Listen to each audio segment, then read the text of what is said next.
Hola, a aquest vídeo anem a explicar la rendibilitat i l'efecte palanquejament.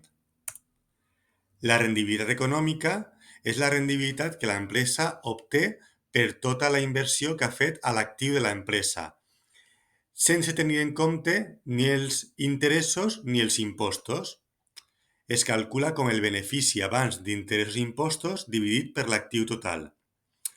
O, el que és el mateix, el resultat d'explotació del compte de pèrdues i guanys dividit per l'actiu total. Per altra banda, la rendibilitat financera és una mesura de la rendibilitat que els i les accionistes de l'empresa obtenen per la seva inversió al patrimoni net de l'empresa. I aquí sí es tenen en compte els interessos i els impostos. Es calcula com el benefici després d'interessos i impostos dividit pel patrimoni net, que és la inversió que els i les accionistes de l'empresa han fet realment.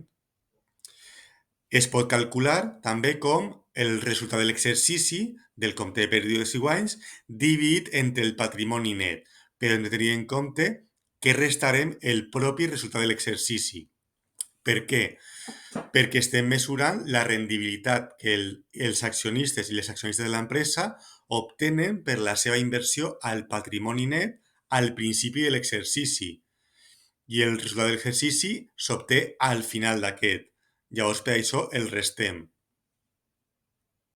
Bé, i per últim tenim l'efecte palanquejament, que ens diu que si reduïm els fons propis, és a dir, el patrimoni net, i augmentem els deutes, el passiu, i a més la rendibilitat econòmica és positiva i superior al cost del capital, tindrem que la rendibilitat financera augmenta, i també viceversa.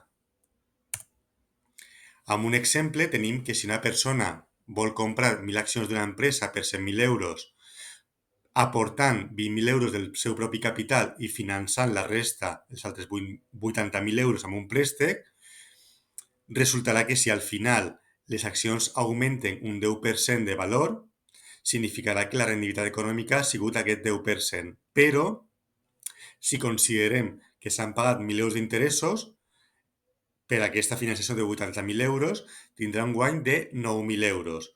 Un 9% sobre 100.000 euros, però sobre els 20.000 euros de la seva aportació com al capital de la inversió, tindrem que la rendibilitat financera és un 45%. Això és el que es diu efecte palanquejament. Moltes gràcies.